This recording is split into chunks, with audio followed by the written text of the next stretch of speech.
question that I'm answering in today's video is, do I need a testamentary special needs trust built into my last will and testament?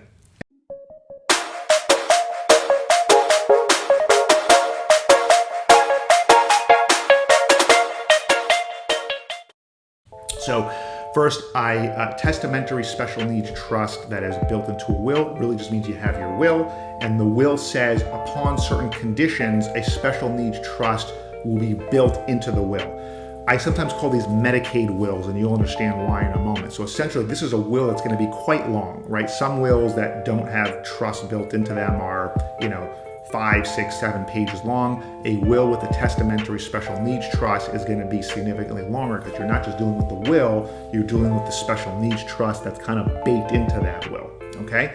So why do we want this from time to time? Especially because if you've watched these videos, you know that if you have a will and if you're relying on a will, that means you're going to probate court, and don't we want to avoid probate court? So why do we even want this?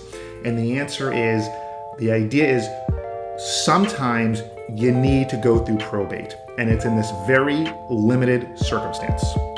So again, even if we have a revocable trust with my clients who are married and are of a certain age, typically older, we want testamentary special needs trust built into their will, because if you have a married couple, and let's say one of them needs to be on Medicaid. One of them is either disabled, one of them is on Medicaid or on Social Security or supplemental security income, SSI.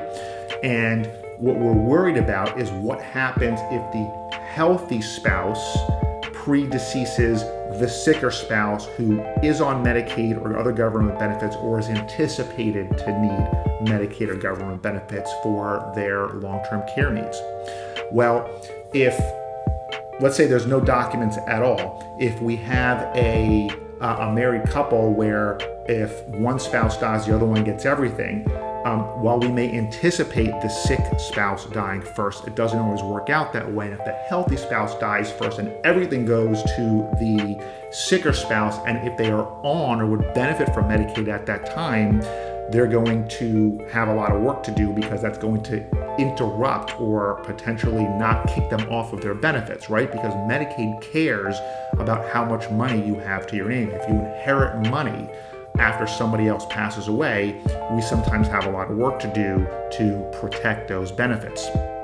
And we do that all the time. But if we can avoid having to do that additional planning by being smart beforehand, that can provide a lot of benefits. So again, I'm breaking this down even further.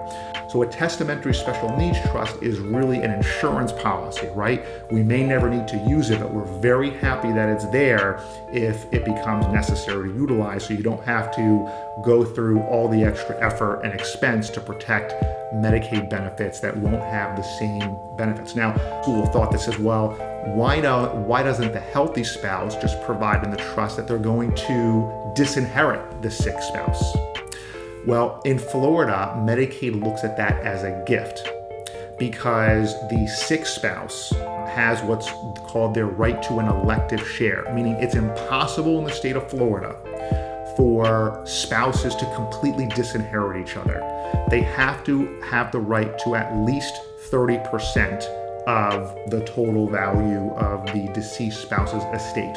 So sometimes we're creating the special needs trust, the testamentary special needs, for just that 30%, so Medicaid can never take the position that they are disclaiming their right to an inheritance, which Medicaid in Florida views as being tantamount to a gift, which is subject to a penalty, right? So all the money can go into the special needs trust for the benefit of the surviving sicker spouse, or 30% can go there, and everything else can be distributed to the children if you so desire. So again, there's a little bit more to it, but I think this gives you kind of a broad strokes overview of the type of issues that we have to take into consideration when we're planning for a married couple, and why a testamentary special needs trust and inviting a probate in a limited set of circumstances can be incredibly advantageous for the family.